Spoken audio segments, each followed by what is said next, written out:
네, 투데이 키워드 시간입니다. 추석 연휴를 앞두고 시장을 잘 정리해봐야겠습니다. 첫 번째 키워드부터 살펴볼까요? 네, 추석 코앞. 네, 바로 앞입니다. 맞습니다. 네. 추석 코앞을 두고 어떤 이벤트들이 있고 어떤 것을 체크를 하면 좋을지에 대해서 한번 다뤄드리도록 하겠습니다.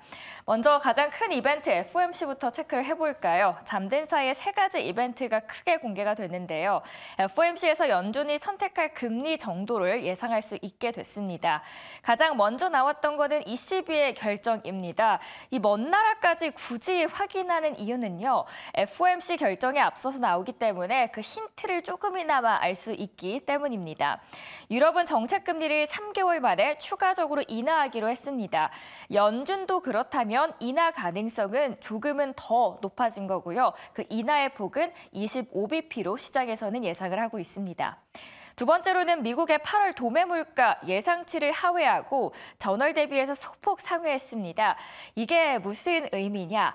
어제 나온 CPI가 예상에 부합을 했고 이날 나온 도매 물가를 고려했을 때 금리 인하 결정에 있어서 큰 변수는 사라졌다라는 평가가 나옵니다. 결국 물가가 2%를 향하면서도 그 속도는 다소 더디고 느린 수준을 보여주기 때문에 연준으로서는 또다시 25bp 인하를 선택할 것이다라는 추측이 나왔습니다. 마지막으로는 고용입니다. 미국의 경기가 너무 빠르게 식어가는 거 아닌가라는 우려가 커지면서 월가에서는 현재 고용 시장에 촉각을 곤두세우고 있었는데요. 실업수당 청구 건수가 3주 만에 증가했습니다. 물론 노동시장은 분명히 냉각이 되고 있지만 그 속도는 급격하게 경기 침체를 우려할 만한 수준은 아니라고 보시면 될 것 같습니다. 그리고 간밤에 나왔던 현대차 소식입니다. 현대차, GM이 앞으로 신차를 공동 개발 생산한다라는 이야기입니다. 그리고 친환경 에너지 사업을 함께 벌이기로 했는데요. 중국 전기차의 침공에 맞서서 세계 3위 현대차와 5위 GM이 모든 분야에서 손을 맞잡고 강력한 형태의 동맹을 맡겠다라는 의지를 표명하는 기사입니다. 요즘 자동차 업계의 화두는 바로 중국입니다. 왜냐? 중국이 전기차 가성비를 앞세우면서 글로벌 시장 깊숙하게 파고들고 있기 때문인데요. 급기야 세계 2위 자동차 메이커인 폭스바겐은 본토인 독일 공장 2곳 폐쇄 방침을 밝히기까지 했습니다. 세계 3위 현대차, 5위 GM그룹이 이런 포괄적인 동맹을 맺게 된 배경이기도 하죠. 업계에서는 현대차 GM이 상당한 파급력을 가져올 것이라고 보고 있습니다. 규모의 경제가 구축이 됐을 때 중국차에 맞설 만큼 생산 단가를 더욱더 낮출 여력이 충분히 있겠다라는 증거입니다. 두 회사의 협력 대상 안에는 수소차, 자율주행 시스템, 그리고 도심 항공교통, 이 미래 모빌리티 분야가 함께 포함되고 있다라는 점에서 동맹의 힘은 앞으로도 더욱더 커질 것으로 보고 있습니다. GM의 또 다른 강점이 하나 있는데요. 미국 정부와 말이 통하는 몇 안 되는 회사입니다. 미국의 전기차 보조금 정책이나 관세 정책에 가장 센 입김을 내는 업체가 바로 GM이다라고 다시 한번 볼 수 있겠습니다. 현대차가 GM과 손을 맞잡았다라고 했을 때는 미국 최고의 우군을 맞았다라고도 해석이 가능하겠죠. 첫 번째로는 지표들과 그리고 그 안에서 나왔던 소식들 전해드렸습니다. 아무래도 추석 연휴가 끝나면 바로 FOMC 결과를 우리가 받아볼 것이기 때문에 간밤에 물가라든지 여러 가지 경제 지표가 FOMC에서의 결정을 어떻게 가져갈지 현재로서는 그래도 25bp 금리 인하가 확실하다로 보고 있는 상황입니다. 네, 추석 코앞 이벤트들 확인해봤고요. 두 번째 키워드 열어보도록 하겠습니다. 네, 두 번째 키워드는 냉정한 시장 평가라고 제가 좀 가져와 봤습니다. 어떤 부분이냐 하면 간밤에도 사실 미국 증시는 올라줬습니다. 소위 말하는 상승 추세를 유지해 줬는데요.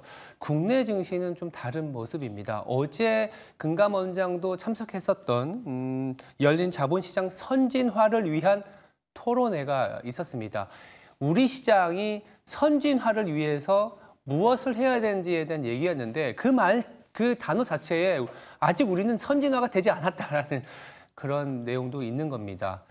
혹독한 평가들이 나올 수밖에 없었고 거기에 참석했었던 네덜란드 연기금 관계자는 사실은 지금 뭐 경영 성과급이라든지 이런 부분들이 나와서는 안 되는 증시다. GDP가 지난 30년 동안 7배가 오르는 동안에 코스피는 3배밖에 못 올랐다라고 할 수 있습니다. 어떻게 보면은 우리나라가 계속 저평가 받을 수밖에 없는 이유들이 너무 많습니다만, 우리가 이제 주가를 이렇게 볼 수 있을 것 같습니다. 왜 미국은 왜 우상향하고 있고, 왜 우리나라는 계속 박스피 내지는 상당히 힘든 구간이냐.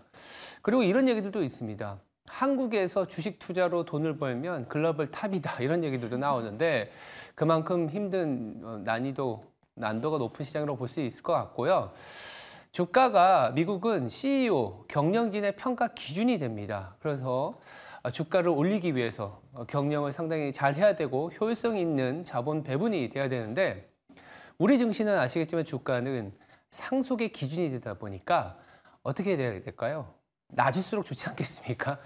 그런 부분들도 좀 고쳐져야 되는 것들이 지금 여야 정치권에서 논의가 되고 있긴 합니다만 핵심은 또 금투세에 집중이 되어 있습니다. 수요와 공급이 합리적인 어떤 선택을 할 수 있게끔 만들어줘야 되는데 금투세가 도입이 되면 당연히 수요층이 부진해질 수 있지 않겠습니까? 여러 가지 선진화를 위한 토론회가 나왔고 그 안에 내용들을 면면히 살펴보면 우리가 모르는 게 아닙니다. 알고 있는 시행을 못하고 있는 부분들인데 뭐 상속법에서의 이사회 의무라든지 금투세라는 부분들이 좀 유예가 돼야 되는 부분들 남은 기간 우리가 지금 올해 남아 있지 않습니까? 정치권에서 좀 풀어내야 될 그런 이슈이지 않겠냐 싶어서 가져와 봤습니다. 네, 두 번째, 냉정한 시장의 평가에 대해서 저희가 자세하게 들어봤고요. 그렇다면 마지막으로 우리 시장은 어떻게 대응을 하면 좋을까요? 그래도 확인된 박스피다. 박스피. 네.